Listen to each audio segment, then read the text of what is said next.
Hello दोस्तों, welcome to the साहित्य academy. साहित्य अकेडमी में आपका स्वागत है। आइए एक नए विषय के साथ जुड़ते हैं जिसको हम अनेकार्थी शब्द कहते हैं।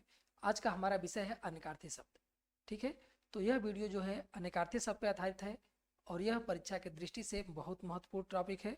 और इस पर आधारित हमने एक वीडियो हमने बना करके पहले वीडियो यूट्यूब पर हमने अपलोड कर दिया है, तो आप उसे ज़रूर प्ले लिस्ट में जाके चेक करें और देखें। उस वीडियो में हमने अनेकार्थी शब्द जो पेपर में बहुत बार पूछे जाते हैं, रिपीटेड होते हैं, उन शब्दों के साथ उनके अनेकार्थी शब्दों को भी हमने लिख रखा है। तो आप उसे ज़रूर जाके चेक करें और देखें, क्योंकि वह करीब तकरीबन 2000 से लेकर के 2024 तक के जितने भी एग्जाम हुए हैं उसमें जो प्रश्न पूछे गए हैं उससे हमने बनाया है। उसी पर आधारित जो है एमसीक्यू फॉर्म में वीडियो है, जो कि 2000 से लेकर 2024 के बीच जितने भी एग्जाम हुए हैं, लगभग टीजीटी पीजीटी आपके वीडियो यूपीएससी वीडियो का जो पेपर है और यूपी पीसीएस का पेपर है, तो राजस्व विभाग का जो आरओ एआरओ का पेपर है, इससे रिलेटेड जितने भी पेपर बने हुए हैं इनसे हमने क्वेश्चन को उठाया है और उस पर आधारित ये वीडियो है। तो आप इसे ध्यान से देखें और समझें और अपने आप को चेक करें कि हमारा कितना सही हो रहा है। तो आइए हम जो है इसे स्टार्ट करते हैं और देखते हैं। अब देखिए, आपके सामने जो पहला प्रश्न है वह है कि चंद्रमा और ब्राह्मण दोनों के लिए एक शब्द है। तो देखिए, चंद्रमा और ब्राह्मण का अनेकार्थी शब्द में हमने प्लेलिस्ट में वीडियो डाल दिया है, उसे आप जरूर जाके चेक करें, क्योंकि वहाँ पे हमने बताया है कि चंद्रमा और ब्राह्मण किसके पर्यायवाची मतलब अनेकार्थी शब्द हैं। तो यहाँ पे देखें, आपके सामने ऑप्शन है सोम, पहला ऑप्शन है सोम, दूसरा द्विज, तीसरा वर्ण, नंबर 4 श्रेष्ठ। तो आपसे कहा जाएगा कि यह जो क्वेश्चन है यह किस पर है, चंद्रमा और ब्राह्मण के अनेकार्थी शब्द कौन से हैं। तो चंद्रमा और ब्राह्मण के लिए दोनों के लिए एक शब्द जो प्रयोग किए जाते हैं वो शब्द कौन से हैं, तो आप कहेंगे द्विज। जो द्विज शब्द है यही शब्द जो है सही ऑप्शन में है, क्योंकि चंद्रमा और ब्राह्मण दोनों के लिए द्विज शब्द का प्रयोग होता है। अच्छा, द्विज के लिए शब्द प्रयोग किए जाते हैं, जिसे देख लीजिए चंद्रमा, ब्राह्मण, छत्री। ठीक है, तो छत्री के लिए भी द्विज शब्द का प्रयोग करते हैं। तो यहाँ पर जो द्विज शब्द का प्रयोग है वो चंद्रमा और ब्राह्मण के लिए, छत्री के लिए भी है। तो यहाँ पर चंद्रमा और ब्राह्मण दो शब्द दिया गया है, तो हमारा जो ऑप्शन हो जाएगा वो ए सही हो जाएगा। अब अगला देखिए, अगला प्रश्न है आपसे, अगुंठन का अर्थ नहीं अर्थ होता है, अगुंठन का अर्थ है। तो देखिए, यूपीपीसीएस अप्रैल 2017 में पूछा है कि घूंघट, अंगूठा, गांठ बांधना, गुथना। तो अगुंठन का जो अर्थ होता है, सही अर्थ होता है, वो होता है घूंघट, क्योंकि घूंघट को अगुंठन भी कहते हैं अनेकार्थी शब्द में। मतलब अगुंठन, घूंघट का अनेकार्थी शब्द है अंगूठन, तो ये अंगूठन भी जो है घूंघट का है। अगला देखिए आपके सामने, अब अगला जो है एसड़ा शब्द का अर्थ है, ये टाइपिंग एरर आज बहुत दिख रही है, क्षमा करें दोस्त। एसड़ा शब्द का अर्थ है, तो आप कहेंगे एसड़ा शब्द का अर्थ, यूपीपीसीएस प्री 2016 में पूछा हुआ पेपर है एसड़ा शब्द। अब एसड़ा शब्द का अर्थ क्या होता है, घृणा, अनिच्छा, अभिलाषा, इनमें से कोई नहीं। तो आप कहेंगे एसड़ा शब्द का जो अनेकार्थी शब्द है और सही शब्द है वह है अभिलाषा। एसड़ा को हम अभिलाषा भी बोलते हैं, जो सही शब्द है। अब आइए अगली वीडियो पे चलते हैं। देवज्ञ का अर्थ है, अब आपके सामने पेपर में पूछा गया, पेपर में है कि यूपीपीसीएस में 2016 में कि देवज्ञ का प्रश्न, देखिए 16 का है। देवज्ञ का अर्थ क्या है, देवता, ऋषि, किन्नर, गंधर्व। तो आप इसे सही ऑप्शन मान चलेंगे ज्योतिषी का, क्योंकि ज्योतिषी को देवज्ञ भी बोलते हैं, मतलब देवताओं को यज्ञ कराने वाले को देवज्ञ अर्थात ज्योतिषी को हम देवज्ञ कहते हैं। तो यह देवज्ञ है। अगला क्वेश्चन देखिए, अब आप सामने है, द्विज के अनेकार्थी शब्द कौन सा नहीं है। द्विज के अनेकार्थी शब्द कौन सा नहीं है, तो आप कहेंगे इनमें से, आप देखिए इनमें से कौन सा है। ये पेपर प्री में पूछा हुआ है, यूपीपीसीएस के प्री 2015 में पूछा हुआ है कि द्विज के अनेकार्थी शब्द। अब देखिए, एक शब्द द्विज आया था जहां पे आपसे पूछा था कि चंद्रमा और ब्रह्मा का पर्यायवाची, दोनों पर्यायवाची चंद्रमा और ब्रह्मा का अनेकार्थी शब्द किससे हैं, तो आपने कहा था द्विज के, वे द्विज के अनेकार्थी शब्द थे। अब यहाँ पे आपसे पूछ रहा है कि द्विज के अनेकार्थी शब्द कौन सा नहीं है, तो आपको ध्यान रखना है कि वहाँ तो आपसे पूछा था कि है, तो आपने कहा कि वो किसके सॉरी अनेकार्थी शब्द हैं, तो आपने कहा कि वे द्विज के हैं। अब यहाँ पे पूछ रहा है कि द्विज के अनेकार्थी शब्द कौन सा नहीं है। इसका मतलब अब देखिए, द्विज का अर्थ जो है ब्राह्मण, ये भी होता है, क्षत्रिय ये भी होता है, पंछी भी द्विज के जो अनेकार्थी शब्द में आते हैं। ठीक है, तो इसमें विधेय जो है, विधेय जो है अनेकार्थी शब्द में नहीं आता। तो आप इसे ध्यान रखें कि विधेय जो शब्द हमारा है यह अनेकार्थी शब्द में नहीं है, द्विज का अनेकार्थी शब्द नहीं है। अब अगली बात करें तो आप अगला देखें, अनेकार्थी शब्द नाग का निम्न में से एक अर्थ है। देखिए आपको नाग शब्द बताया गया है और इसका आपको एक अर्थ बताना है। इसका कौन सा एक अर्थी अर्थ है, एक अर्थ है इसमें से बताना है। तो आप क्या कहेंगे, रथ, पारा, हाथी, मोक्ष। तो आप इसे लॉक करते हुए बताएंगे कि कौन सा है। तो आप कहेंगे कि नाग का जो एक अर्थ है, इनमें से एक अर्थ है, तो आप कहेंगे हाथी। ठीक है, हाथी को लॉक करेंगे क्योंकि नाग का एक अर्थ अनेकार्थी के रूप में हाथी भी होता है, तो आप हाथी कहेंगे। अब अगला देखिए, गौ शब्द का अर्थ नहीं है। ये यूपी आरओ के पेपर 2014 में पूछा हुआ प्रश्न है। अब कह रहा है कि गौ शब्द का अर्थ नहीं है, तो आपको बताना है गाय, नदी, इंद्रा, गज। तो आप इसमें कहेंगे कि जो गौ शब्द है उसका अनेकार्थी अर्थ नहीं है, तो वह किसका नहीं है, नदी का है, क्योंकि नदी का अनेकार्थी शब्द नहीं होता। इसमें गौ का अनेकार्थी शब्द नदी में नहीं आता है। ठीक है, तो आप इसे ध्यान रखेंगे। अगला प्रश्न देखिए, अब्ज। अब्ज अनेकार्थी शब्द के लिए गलत विकल्प का चयन कीजिए। अब आप सामने जो अब्ज शब्द लिखा है, ये आरओ 2014 के पेपर में पूछा हुआ है। अब आपके सामने इसने अब्ज एक शब्द लिखा और उसमें कहा कि इसका अब्ज का अनेकार्थी शब्द विकल्प से बताइए जो गलत विकल्प है, अर्थात अब्ज का विकल्प नहीं है। तो आप क्या कहेंगे, शंख, शंख पहला, दूसरा चंद्रमा, तीसरा मेघ, चौथा कपूर। तो आप किसको कहेंगे, अब्ज का। देखिए अब्ज का जो सही अर्थ है यहाँ पे, तो आप लॉक करेंगे मेघ को, क्योंकि मेघ जो है बादल का है, न कि अब्ज का है। तो ठीक है, तो अब्ज का जो पर्यायवाची सॉरी अनेकार्थी शब्द है वो है आपका शंख और कपूर और चंद्रमा। तो ये जो है आपका मेघ का गलत है, जो कि इसका नहीं है। अब अगला देखिए आप, निम्नलिखित शब्दों में से एक शब्द का अर्थ पतवार भी है। अब आपसे ने पतवार पूछा है, पतवार शब्द का अनेकार्थी शब्द पूछ रखा है कि पतवार शब्द का अनेकार्थी शब्द कौन सा है। देखिए, कान, कर्ण, श्रुति, श्रवेंद्रिय, श्रवेंद्री। अब देखिए यहाँ पे कान का अगर आप देखें, पतवार का देखें, पतवार का अनेकार्थी शब्द देखें, तो पतवार का मतलब होता है खेवाने वाला, किसी को पार कराने वाला। तो अब यहाँ पे ध्यान देखें तो कान तो नहीं होगा, तो ये ऑप्शन गलत हो जाएंगे। इसका सही ऑप्शन जो होता है, श्रुति भी नहीं होता, सुनना भी होता है, ये कान का है, ये भी नहीं है। देवेंद्रीय है, ये भी नहीं है। सही ऑप्शन इसका कर्ण है, क्योंकि कर्ण को पतवार भी कहते हैं, क्योंकि सहायता करने वाले वीरों की बात है यहाँ पे। तो ये चीज़ें हैं, तो एक तरीके से पतवार का जो अर्थ है, सही अर्थ है यहाँ पर, वह है कर्ण। अब अगला देखिए आप, निम्न में कौन सा शब्द पानी का अर्थ भी देता है। अब आपसे पूछा है कि इसमें पानी का कौन सा शब्द अर्थ देता है, तो आपको ये बताना है। देखिए, जैसे जंगल, वन, अरण्य, कानन। आपके सामने चार शब्द लिखे हुए हैं। इन चारों शब्द में से आपको ये बताना है कि इनमें से कौन सा शब्द है जो पानी का अर्थ देता है। तो सही ऑप्शन अगर कहा जाए तो आप कहेंगे बी, क्योंकि जो पानी है उसका अनेकार्थी के रूप में वन भी एक इसका आता है। अगला ऑप्शन देखिए, अंबर का अनेकार्थी शब्द है, तो आप कहेंगे गगन, पृथ्वी, चंद्रमा, वायु। गगन, पृथ्वी, चंद्रमा, वायु।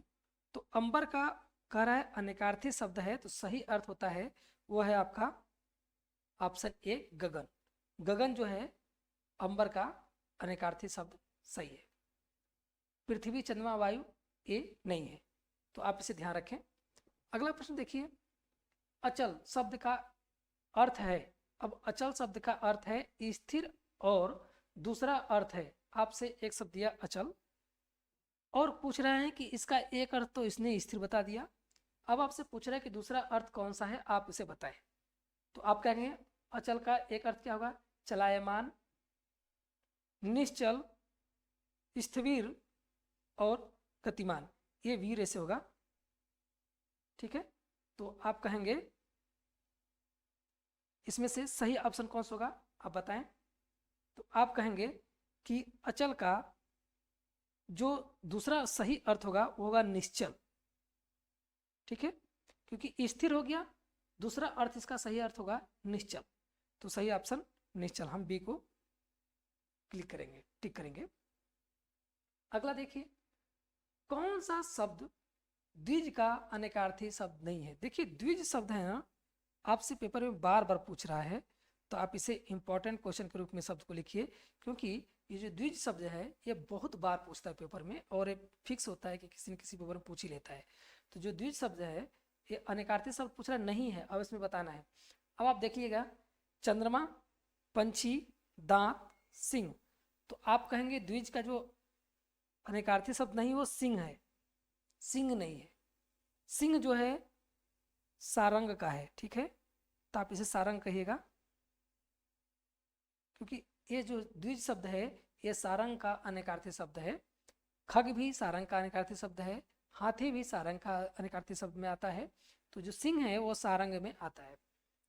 अब आगे देख लीजिए, मत्स्य शब्द का अनेकार्थी रूप नहीं है, आपसे पूछ रहा है नहीं है, और ध्यान दीजिएगा यूपीएसडीआई पेपर में है 2012 में पूछा गया है कि मत्स्य शब्द का अनेकार्थी रूप नहीं है, तो आप कहेंगे क्रोध, राग, द्वेष, ईर्ष्या।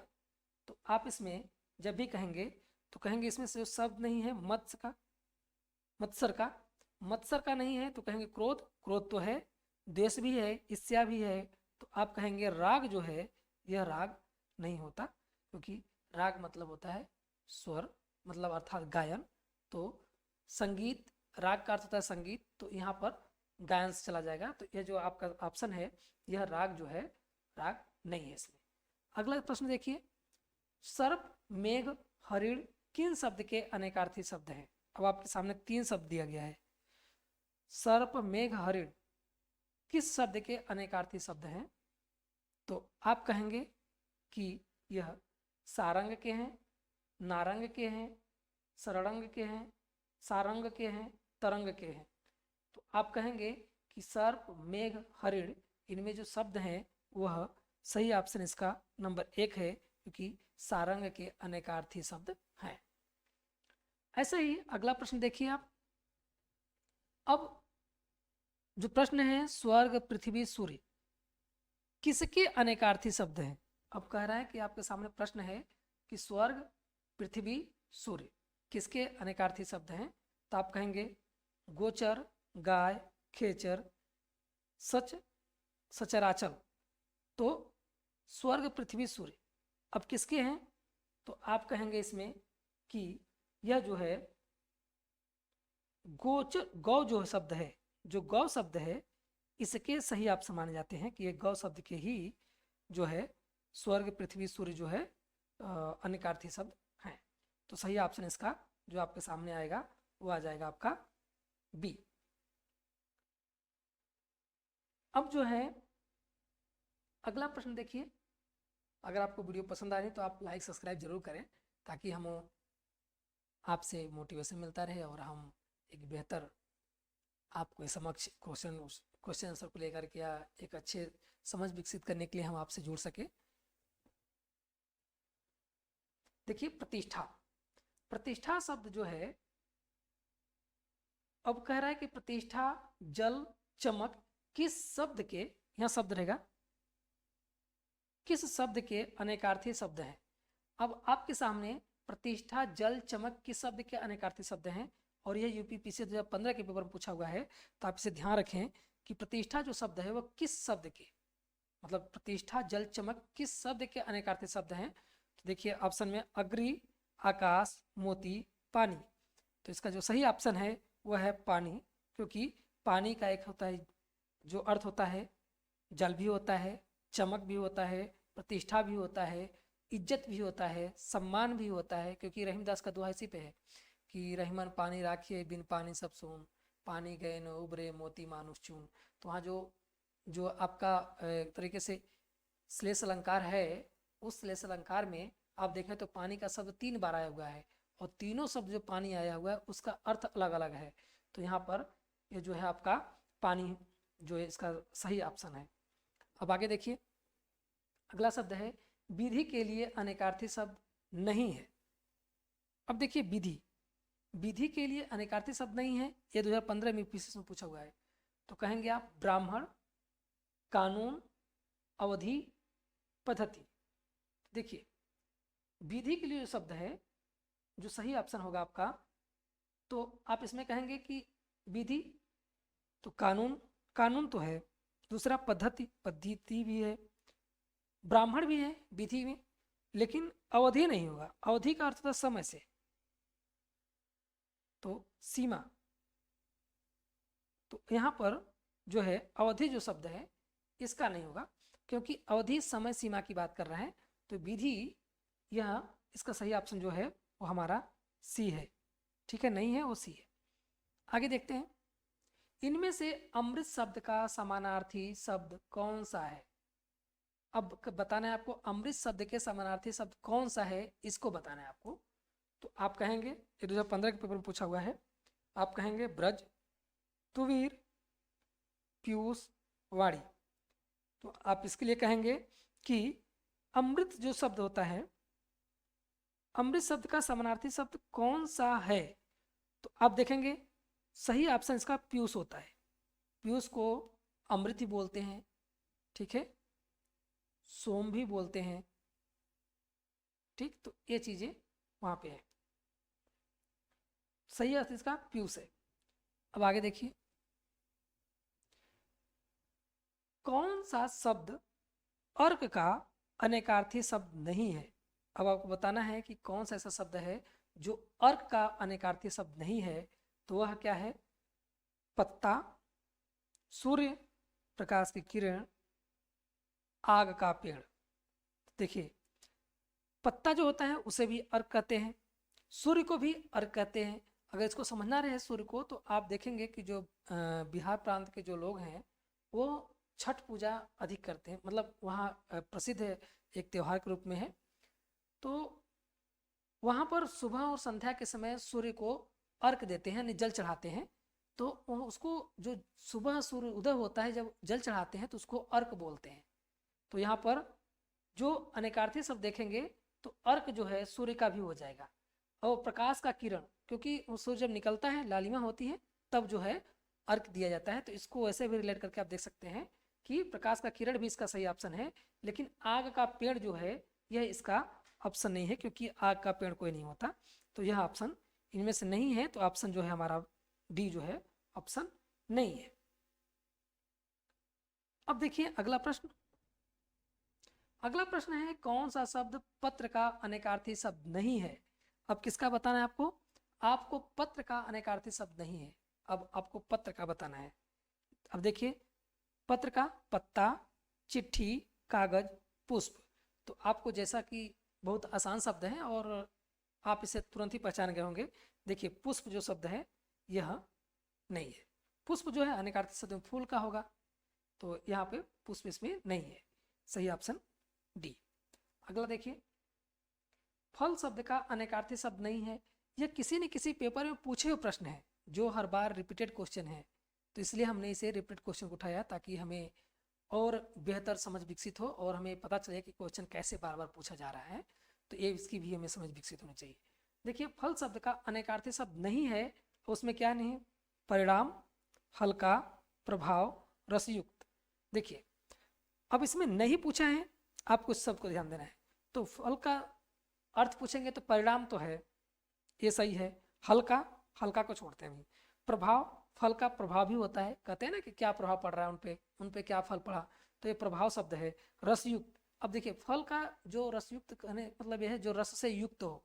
तो जब किसी चीज़ से आपको आनंद मिले, परिणाम मिले, तो वहाँ पे रसयुक्त कहने का मतलब यहाँ पे फल से है, क्योंकि फल में एक तरीके से आनंद की होती है, आपको संतुष्टि मिलती है, आपके परिणाम को पता चलता है। तो यहाँ पे फल का रसयुक्त है। अब देखिए इसमें हल्का जो शब्द है यह नहीं है, क्योंकि हल्का, फल का अनेकार्थी शब्द में हल्का नहीं आता, तो आप इसे ध्यान रखें कि हल्का नहीं इसमें। अगला देखिए, जीवन का एक अर्थ है जिंदगी। अब देखिए कितने इंपॉर्टेंट लाइन है। जीवन का एक अर्थ है जिंदगी, दूसरा है। दूसरा क्या है आपको बताना है। देखिए पेपर में पूछा, यूपी ट्रिपल एससी वीडियो में पूछा हुआ 2018 में कि जीवन का एक अर्थ है जिंदगी और दूसरा है, आपसे पूछ रहा है कि आप दूसरा बताइए कौन सा है। तो आप कहेंगे पानी, जीने का ढंग, वायु, प्राणी। तो जीवन का एक अर्थ है जिंदगी और दूसरा अर्थ क्या है, तो आप कहेंगे दूसरा अर्थ जो आपका आएगा जीने का ढंग, या यूँ कहें कि पानी।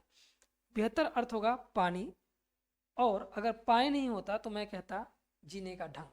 तो इसमें अगर पानी शब्द दिया है तो मैं कहूँगा कि जीवन का एक अर्थ है जिंदगी, दूसरा अर्थ है पानी, अर्थात इज्जत, सम्मान, लज्जा, इज्जत सम्मान से कहेंगे।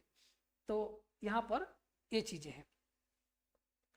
लेकिन अगर पाए नहीं होता तो मैं जीने का ढंग पे बात करता, क्योंकि जीने का ढंग भी एक इज्जत के रूप में आ जाता है तरीके में। तो ये चीज़ें हैं। आगे देखिए,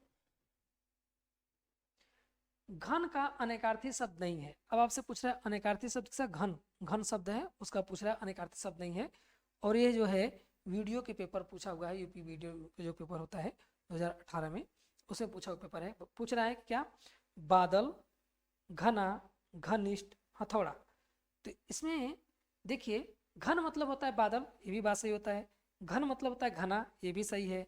घन मतलब होता है हथौड़ा, घन का मतलब होता है भारी वस्तु, हथौड़े का शब्द भारी वस्तु से है। जब घन का मतलब भी होता है हथौड़ा, जो बड़े हथौड़े होते हैं, वस्तु होती है जिसे तोड़ते हैं किसी चीज़ को, उसे घन बोलते हैं। तो ये घन शब्द का अर्थ नहीं है, तो इसमें घनिष्ठ जो शब्द है यह नहीं है, क्योंकि घनिष्ठ जो शब्द है वो मित्रता के अनेकार्थी शब्दों में आता है। तो ये शब्द होगा। अगला देखिए आप, अब अगला प्रश्न है कि यह शब्द रस का अनेकार्थी शब्द नहीं है। अब आपके सामने एक रस दिया है। अगर आपने रस पर आधारित वीडियो हमारी नहीं देखा है तो हमने प्लेलिस्ट में एक रस पर आधारित वीडियो, अच्छी वीडियो बनाकर सेपरेट वीडियो हमने डाल रखा है, जो प्रॉपर रस पे ही है। और उसमें रस के आचार्य, उसके प्रवर्तक, और रस को कौन कितने प्रकार में कितने भाग माने हैं, किसने किस रस को महत्वता दी है, और रस में अस्थाई भाव, विभाव, अनुभाव, संचारी भाव, और रसों के आधार पर उसमें एक दोहे के हिसाब से पहचानना, ये सारी चीज़ उस वीडियो में है। आप प्लेलिस्ट में जाएं और अच्छे से देखें तो आपको समझ में आएगा। वो वीडियो बड़ी काम की चीज़ें हैं आपकी, तो परीक्षा की दृष्टि से मैं तो जरूर सजेस्ट करूँगा कि आप जाके देखें। अब देखिए, रस शब्द का अनेकार्थी शब्द नहीं है। आपसे पूछा अनेकार्थी शब्द नहीं है, इसको बताना है। जैसे रूप, स्वाद, पानी, हथौड़ा। देखिए रस शब्द का यहाँ पर सीधा सा अर्थ है जिसे आप बड़े आसानी से पहचान रहे हो, हथौड़ा तो नहीं होगा। सही ऑप्शन तो पहले ही है। रस का पानी भी हो सकता है, पानी भी अर्थ होगा, स्वाद भी होगा, रूप भी होगा, लेकिन हथौड़ा नहीं होगा। तो ऑप्शन जो है इसका सही ऑप्शन डी है। अगला देखिए,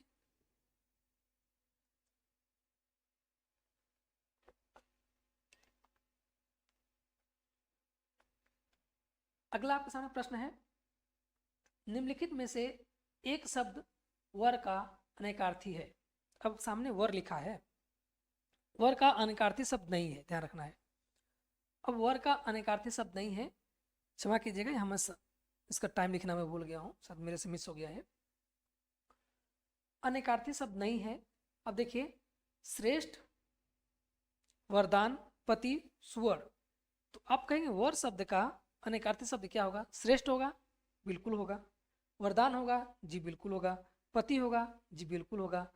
अब आपको सुवर्ण जो है, सुवर्ण नहीं होगा, सुवर्ण अनेकार्थी शब्द नहीं है। सुवर्ण बोलते हैं सुंदरता, ठीक है, तो सुंदर वर्ण, सुंदर वर्ण जिसको बोलते हैं सुवर्ण, तो यह जो है नहीं है। अगला देखिए, निम्नलिखित शब्दों में से अनेकार्थी शब्द है।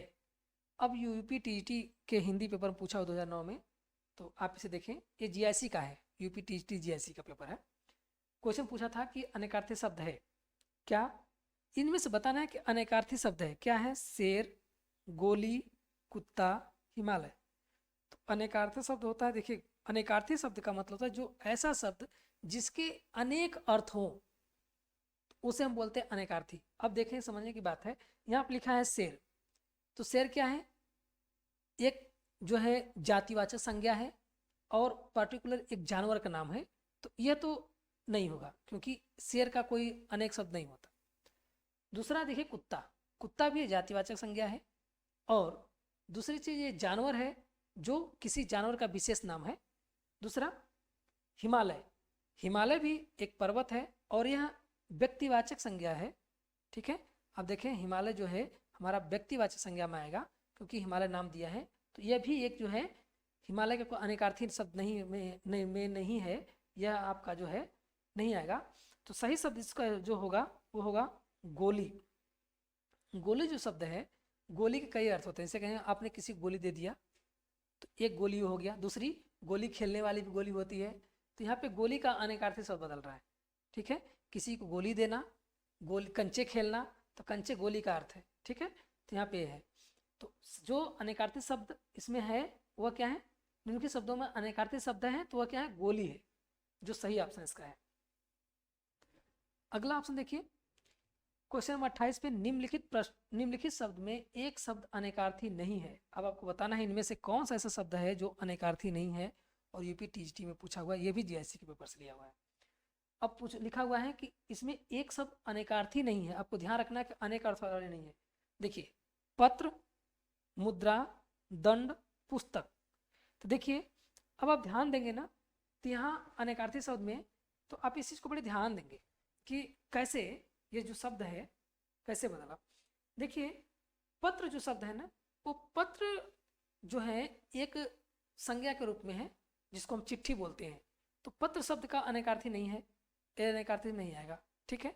मुद्रा, मुद्रा का हम रुपया बोलते हैं, रोकड़ा भी बोलते हैं, तो ये भी जो है अनेकार्थी शब्द, ऐसे फिर अनेकार्थी शब्द नहीं है तो ये मुद्रा भी अनेकार्थी शब्द है। पत्र, पत्र के भी चिट्ठी, पत्री, पत्र, तो ये सब चीज़ें जो आ रही हैं ये जो है इसके शब्द हैं। दंड, दंड जो शब्द है ना इसके भी अनेकार्थी शब्द है। देखिए कैसे, जैसे कहते हैं कि दंड देना, आप किसी को दंड देते हैं ना, तो ये दंड जो देना होता है यह भी अनेकार्थी शब्द में आता है।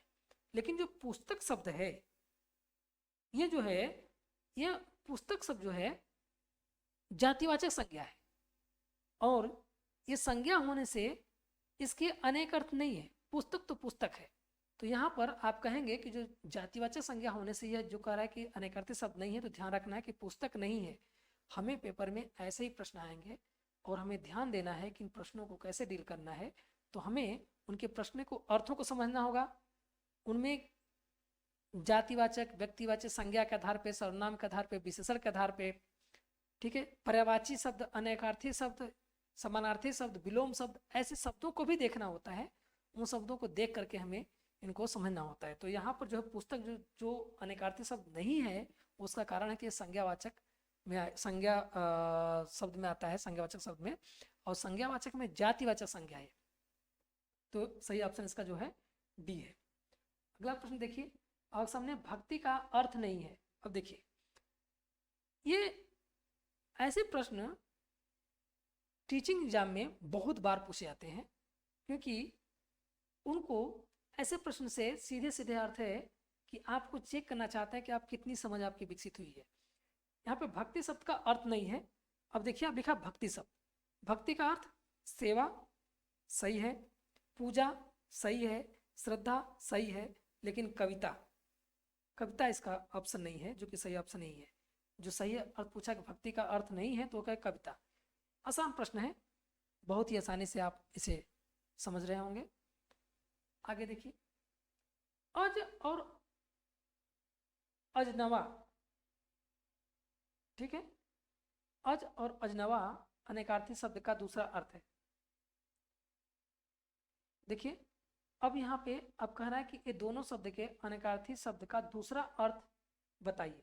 अज और अजनवा शब्द जो है उसका कह रहा है कि ये अनेकार्थी शब्द हैं और इनका दूसरा अर्थ बताना है आपको कि दूसरा अर्थ कौन सा है। और यह जो है यूपी टीजीटी जीआईसी हिंदी के पेपर 2009 में पूछा प्रश्न है। लिखा है, देखिए दूसरा अर्थ क्या कर रहा है कि आजीवन, ईश्वर, आजन्म, निर्भीक। देखिए इसका जो है अज और अजन्मा का और कहें तो जो अनेकार्थी शब्द है वो अजन्मा से है, ठीक है। तो सही ऑप्शन इसका जो है वह अजन्मा होगा, न कि निर्भीक होगा, ईश्वर होगा, आजीवन होगा। इनमें से तीनों गलत है। सही ऑप्शन हमारा सी है जो अजन्मा है।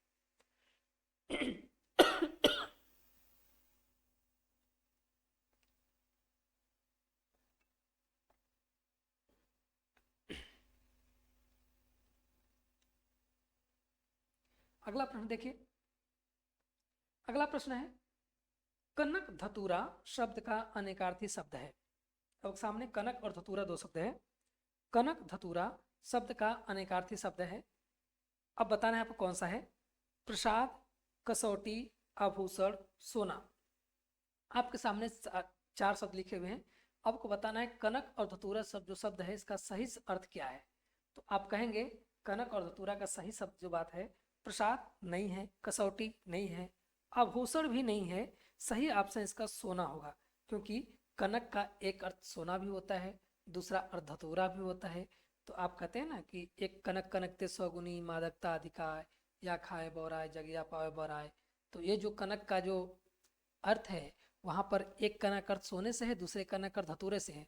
तो ये जो है एक आप कहते हैं कि यमक अलंकार की परिभाषा में देते हैं ना। तो ये चीज़ ध्यान रखना है कि यह जो है कनक कनक जो शब्द है यह सोना का बात कर रहा है। और वहाँ पे धतूरा और सोना का जो अर्थ बताया गया है वहाँ पे सोने से है और दूसरे का धतूरे से है, क्योंकि कनक शब्द एक ही बार आया था, लेकिन उस कनक शब्द का एक अर्थ धतूरा लिया गया था और दूसरा अर्थ सोना लिया गया था। तो यहाँ पे सोना है। देखिए नौका शब्द। अब जो नौका शब्द है, नौका शब्द का अनेकार्थी शब्द है, क्या है? तरणी। ये तरणी होगा, इससे रहेगा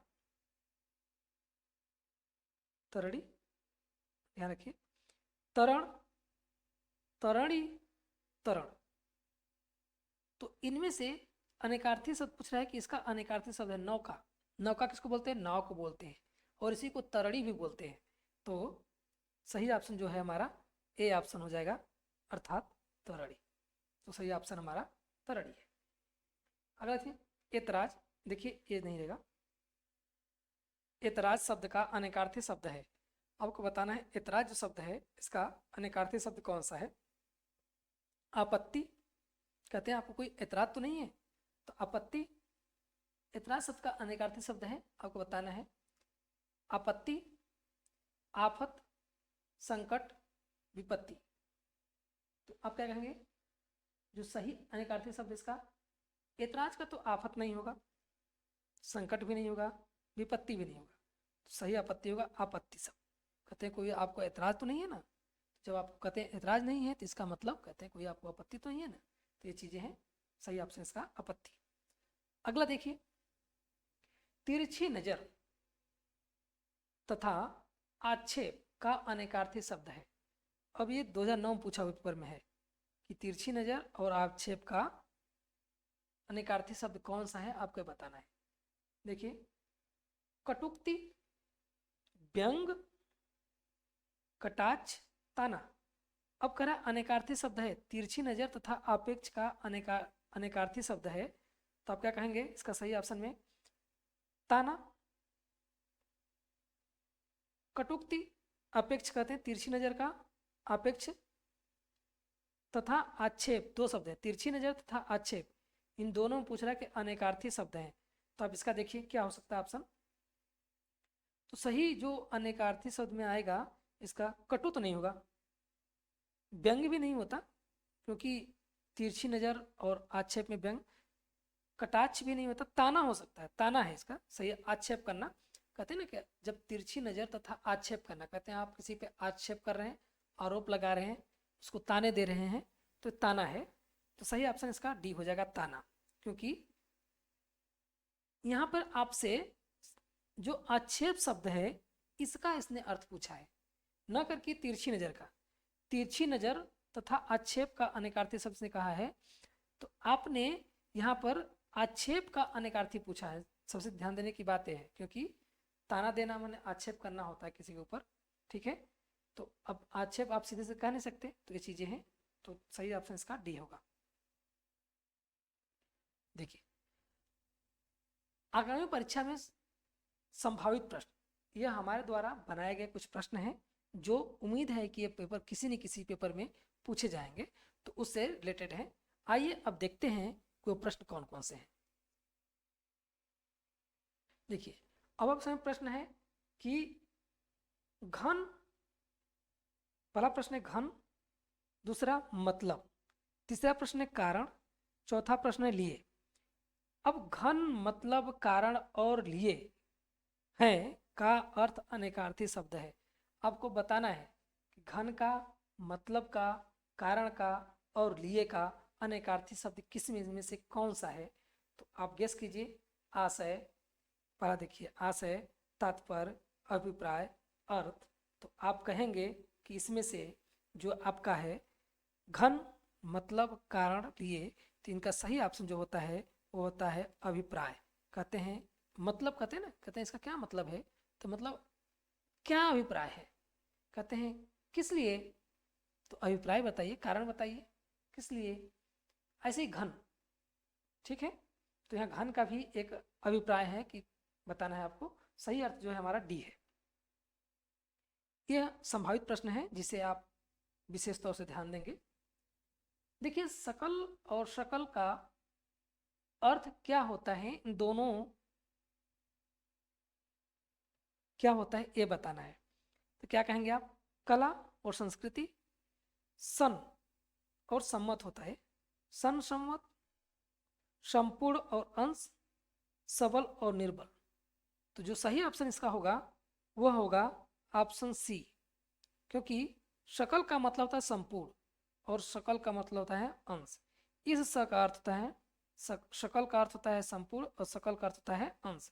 कहते हैं कुछ अंश, कुछ सकल, कुछ शकल, कुछ महत्वपूर्ण चीजें। तो यहाँ पे आपका इंपॉर्टेंट क्वेश्चन है, ये इंपॉर्टेंट है, ध्यान रखें, हो सकता है आपसे किसी पेपर में पूछे। तो ये चीजें है। आगे देखिए मुख। अब आप सामने मुख का अनेकार्थी शब्द कौन सा नहीं है, आपको बताना है। इसमें से मुख शब्द जो है उसका अनेकार्थी शब्द कौन सा नहीं है ये बताना है आपको।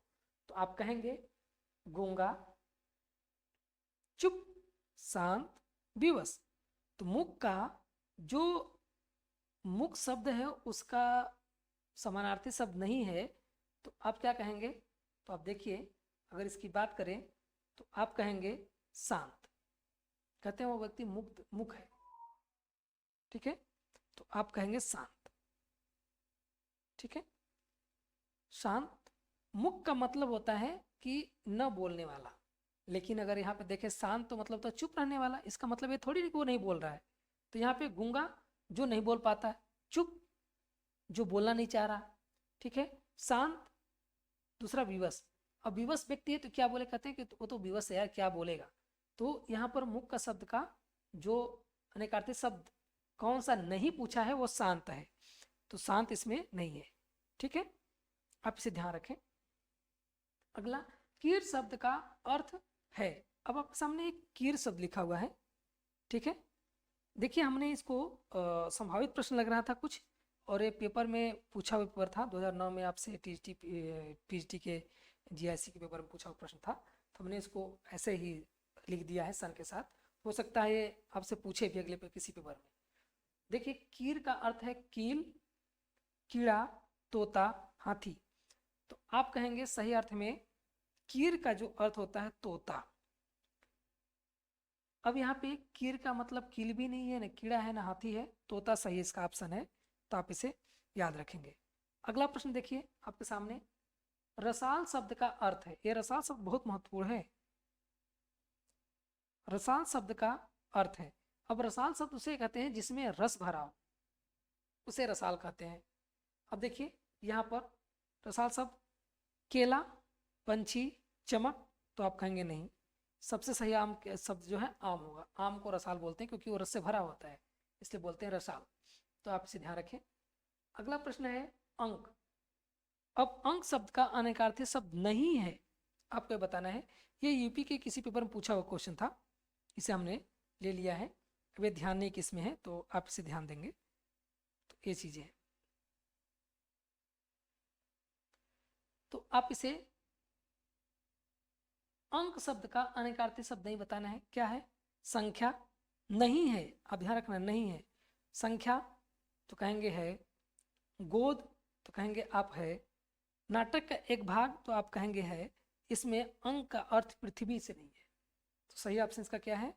सी, क्योंकि अंक का शब्द जो है पृथ्वी से नहीं है और सबसे है। अंक मतलब गोद लेना भी होता है, संख्या भी होता है, नाटक का भाग भी होता है, तो ये सारी चीज़ें हैं।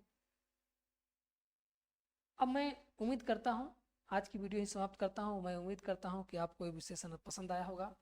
अगर ये सेशन पसंद आया तो ऐसे आप देखते रहिए, और अगली वीडियो जो हमारी है वह रस पर आधारित एमसीक्यू फॉर्म में होगी। तो हम आपसे मिलते हैं रस के साथ। तब तक आप पढ़ते रहिए और समझते रहिए। ऐसे ही अगली वीडियो के साथ मिलते हैं, तब तक के लिए धन्यवाद।